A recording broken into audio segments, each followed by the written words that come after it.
Alright. Hello, my name is Gabe Hubert, and today I'll be talking about the NIL in college sports.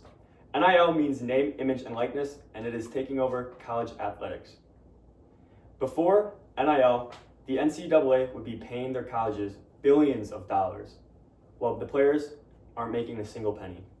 Me, not just being interested in sports, but the business that goes behind sports and the finances in those businesses, I think this topic is very important, not just for people who watch sports, but I believe it is also important for people who don't watch sports, because it's not just going to change college athletics in the future, but it's going to change colleges as a whole.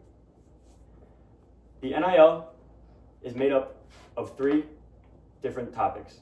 The first being freedom of speech, the second being direct revenue sharing models, and the third being different demographics and how they've changed the media presence. Let's go into our first topic, freedom of speech. Kyle Saxton in 2024 made an article called A Transformative Standard for a Transformative Time, Protecting Student Athletes' Speech in the Era of Name, Image, and Likeness.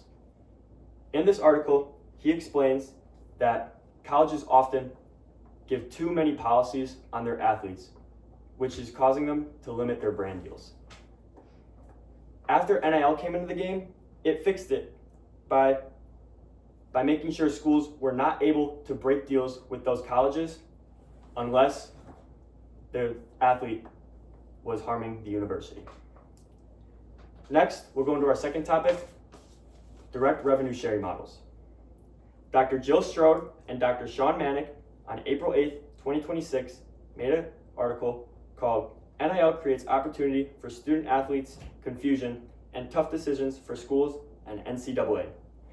In this article, they explain that D1 schools share up to 22% of the revenue they make from ticket sales, merchandise, and media coverage.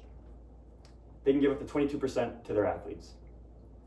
Even if a school is making more money than another school, they have a salary cap of $20.5 million that they can use to share amongst each player.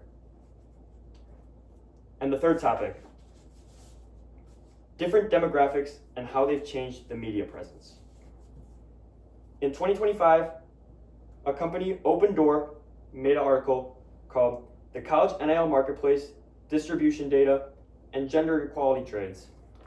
In this article, they explained that in the past, men's sports were taking over the media. But nowadays, after women's sports such as women's basketball, volleyball, and gymnastics have made a huge boom in the college sports world, women are getting a high presence on media coverages. In conclusion, the era of the true amateur is over. Players are now being recognized as real commercial assets, and college sports is no longer just a weekend distraction from life, but is a billion-dollar industry defined by student entrepreneurship and economic freedom. Thank you.